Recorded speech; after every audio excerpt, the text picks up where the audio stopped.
জবা গাছটা একটা ছোট কুঁড়ি হয়েছে, আর বেলফুল গাছটাও অনেকগুলো ফুল ধরেছে। চলুন, একটা তুলসী গাছ কিনে রেখেছিলাম, আজ 4-5 দিন হয়ে গেল। সেটা টবে বসাবো বসাবো করে টাইমই হচ্ছে না। আর আজকে রান্না বান্না নেই, ভাবছি একটু পান্তা আছে, এটাই খাবো ছেলে মেয়ে আর আমি। আর ওর বাবা তো বাড়ি নেই, তো ভাবলাম আজকে কাজ নেই, এই কাজগুলো করি। আর এই মাটিগুলোও অনেকটা এনে রেখেছিলাম বাপের বাড়ির থেকে।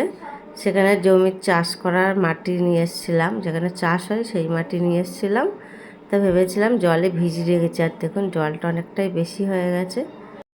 আর গাছপালা লাগাতে কিন্তু খুব ভালো লাগে, কিন্তু এই যে জায়গার দরকার, মাটিরও দরকার, সেইভাবেই তো বিশেষ করে জায়গাটাও তো লাগে, জন্য হয় না। আর ছোট্ট একটা তুলসী গাছ এই যে বসিয়েছি, আগে আমার আরও দুটো তুলসী গাছ আছে আর অন্য ফুল গাছও আছে।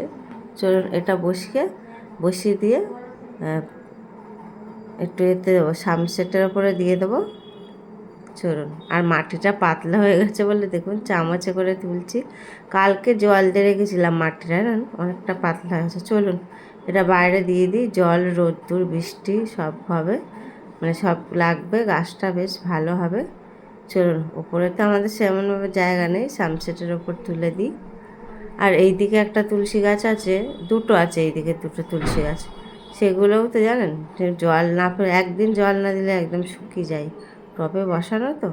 চলুন, আর একটু ঘর বাড়ি বেশ অন্ধকার করেছি, গরমও পড়েছে যেমন। আর এইটা পাল্টে আনবো, জানেন, পাল্টে অন্য কিছু নেবো, এগুলো তেমনভাবে আমার কোনো কাজে লাগবে না, পড়েই থাকবে। চলুন, এই যে পাল্টে নিয়ে এসেছি, কী নিয়ে এসেছি পরের ভিডিওতে আপনাদের দেখাবো। আর এই যে পয়লা বৈশাখের আগে বালিশ বানাতে দিয়েছিলাম, সে বালিশগুলো রেডি হয়ে গেল, দিয়ে গেছে।